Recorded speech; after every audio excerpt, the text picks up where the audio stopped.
गर्मी, जिससे महसूस करके इंसान का सब्र भी पिघल जाए। लेकिन एक छोटे से गांव में एक घर ऐसा था जहां गर्मी के बीच में एक ठंडी सी मुस्कान थी। उस घर का नाम था अजीत का घर। अरे चंदू बेटा, जरा देखियो तो एसी चल गया क्या? आखिरकार तेरे स्कूल के राकेश सर ने दिया है। टेक्नीशियन बोला था पुराना है पर चालू हो जाएगा। देखियो हो गया क्या चालू? हाँ माँ, हाँ एसी तो चल गया। आज तो मज़ा आ गया। मुझे लगता है आज तो मेरा होमवर्क भी काफ़ी मज़े से हो जाएगा। इस गर्मी से आखिरकार राहत तो मिलेगी। तभी अजीत आता है और एसी देख हैरान हो जाता है। अरे वाह, क्या बात है! हमारा घर इतना ठंडा कैसे है? अरे हमारे घर में तो एसी है। क्या बात है, लगता है हमारे घर में रईसी आ गई है। अरे इतना हैरान क्यों हो रहे हो? चंदू के स्कूल के सर ने दिया था। यहाँ एसी थोड़ी पुरानी है पर 300 रुपये में चालू हो गया। टेक्नीशियन काफ़ी अच्छा था, उसने 300 रुपये लिए और चालू कर दिया एसी को।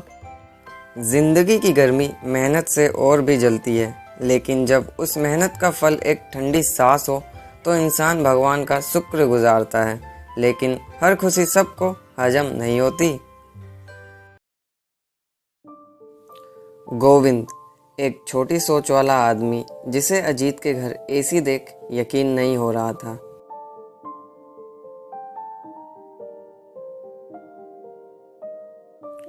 अरे रघु के घर में एसी? ये तो रोजाना 500 भी नहीं कमाता। लगता है कोई काला धंधा चालू कर दिया इसने। गरीब आदमी और एसी, कुछ तो गड़बड़ है। मुझे पता लगाना होगा।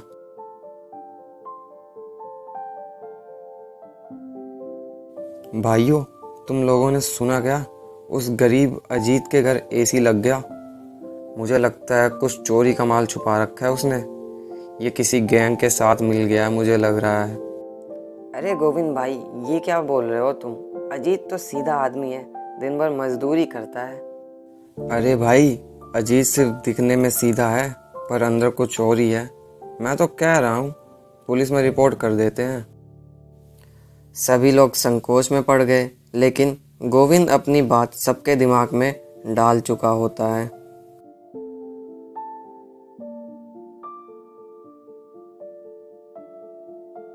पता है जी, आज सभी लोग घूर रहे थे जैसे हमने कोई पाप कर दिया हो।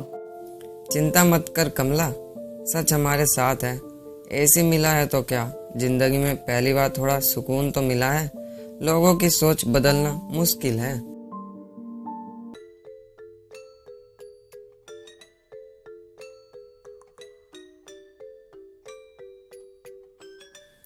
इंस्पेक्टर साहब, हम तो सिर्फ एक जिम्मेदार नागरिक हैं। हमें शक है कि हमारे गांव में एक अजीत नाम का व्यक्ति है। उसके घर में कुछ चोरी का माल छुपा है। गरीब आदमी अचानक से एसी लगवा ले तो क्या ये कोई अजीब बात नहीं है? आपको क्या लगता है? हाँ, काफ़ी कंप्लेंट्स आ रही हैं उस एरिया से। मुझे भी लगता है वहाँ कुछ तो गड़बड़ है।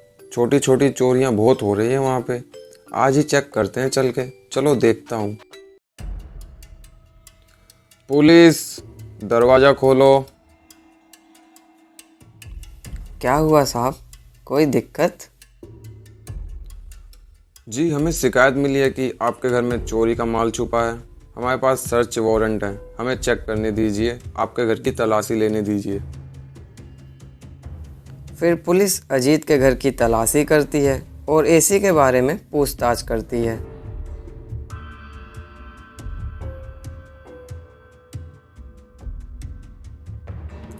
ये एसी कौन लाया? क्या आपके पास इसका बिल है? दिखाओ मुझे। कहाँ से आया ये एसी, बताओ। इंस्पेक्टर साहब, ये मेरे बेटे के स्कूल के सर ने दिया था। बोला था पुराना है, ले लो। टेक्नीशियन ने चालू कर दिया। मैं एक ईमानदार मजदूर हूँ साहब, मेहनत करता हूँ, चोरी नहीं। ठीक है, लेकिन जब तक हमें पूरी तसल्ली नहीं होती, हम आपके इस एसी को जब्त कर रहे हैं। फिर पुलिस इंस्पेक्टर एसी को अपने साथ ले जाते हैं उसकी तलाशी के लिए। जब ईमानदारी पर सवाल उठता है तो सिर्फ इज्जत नहीं, सांस भी बोझ लगने लगती है। और अजीत बस एक ठंडी सांस के लिए सब कुछ गंवा चुका था। अरे यार, हमने तो बस एक ईमानदार नागरिक होने का फर्ज निभाया है। अगर वो सही होगा तो निकल आएगा साफ। पर गर्मी में एसी गरीब आदमी के लिए अजीब ही लगता है। फिर पुलिस स्टेशन में टेक्नीशियन और चंदू के सर को बुलाया जाता है पूछताछ के लिए। क्या तुम दोनों अजीत के इस एसी के बारे में कुछ जानते हो?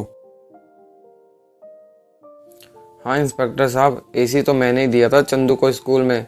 आखिरकार मैं नया एसी लेने जा रहा था और मैंने देखा कि चंदू पढ़ाई में काफ़ी होशियार है, तो मैंने अपना पुराना एसी उसको इनाम में दे दिया। हाँ इंस्पेक्टर जी, मैंने ही 300 रुपये में चालू करके दिया था ये एसी। मैं आपको बिल भी दे सकता हूँ। अरे ये तो कुछ और ही हो गया। इसका मतलब ये शिकायत झूठी है। फिर अगले दिन अजीत को पुलिस स्टेशन बुलाया जाता है और पुलिस अपनी गलती मानती है। अजीत जी, हमें माफ़ कीजिए। एसी आपको लीगल तौर पर दिया गया था। गोविंद की शिकायत झूठी थी, हमने उस पर यकीन कर लिया। अब हम उसके खिलाफ कार्रवाई करेंगे। इंस्पेक्टर साहब, आपका धन्यवाद। आखिर आपको सच के बारे में पता चल ही गया। पर अब ये जो एसी है ये हमें वापस कर दीजिए। फिर अगले दिन पुलिस गोविंद को गिरफ्तार कर लेती है झूठी शिकायत दर्ज कराने पर। उस गरीब आदमी अजीत ने आखिरकार एसी अफोर्ड कैसे किया, ये मुझसे देखा नहीं गया था। आखिरकार वो इतना गरीब है, वो एसी कैसे ला सकता है। मुझे उससे काफ़ी जलन हो रही थी, इसलिए मैंने आपके यहाँ पर झूठी शिकायत की।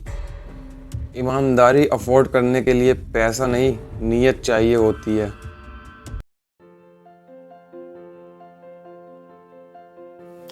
चलो जी, छोटी सी जीत सही, लेकिन पूरा गर्मी के लिए काफ़ी है।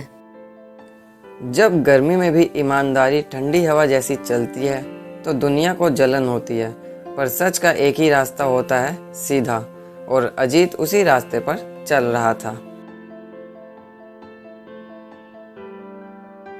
झूठी शिकायत देना भी एक अपराध है। अजीत जी के साथ जो हुआ वो एक सबक है कि गरीब का मतलब चोरी नहीं होता। हमें अजीत भाई से माफ़ी मांगनी चाहिए। हमने उन पे शक किया, जबकि असली ईमानदारी तो इन जैसे लोगों की वजह से ही अभी भी जिंदा है। चंदू के पिता अजीत जी एक प्रेरणा है। उन्होंने अपनी ईमानदारी और मेहनत से एक मिसाल पेश की है। मैं तो सिर्फ एक मजदूर हूँ, लेकिन अगर मेरा बेटा मुझे इज्जत से देखता है तो मैं दुनिया का सबसे अमीर आदमी हूँ। सुनिए जी, अब घर में सिर्फ एसी की ठंडक नहीं है, इज्जत की भी है। पापा, मैं बड़ा होके आप जैसा ईमानदार आदमी बनना चाहता हूँ। बस बेटा, कभी किसी का बुरा मत सोचना और सच्चाई के रास्ते से कभी मत हटना। हमेशा सच्चाई के रास्ते पर ही चलना। जिंदगी में सुकून मिलता है पैसों से नहीं, इज्जत से। अजीत के घर का एसी तो पुराना था, पर उसके जज्बात नए थे। और आज उसके घर की हवा सबसे ठंडी थी, क्योंकि उसमें ईमानदारी, प्यार और सम्मान की ठंडक थी, ना कि बेईमानी की।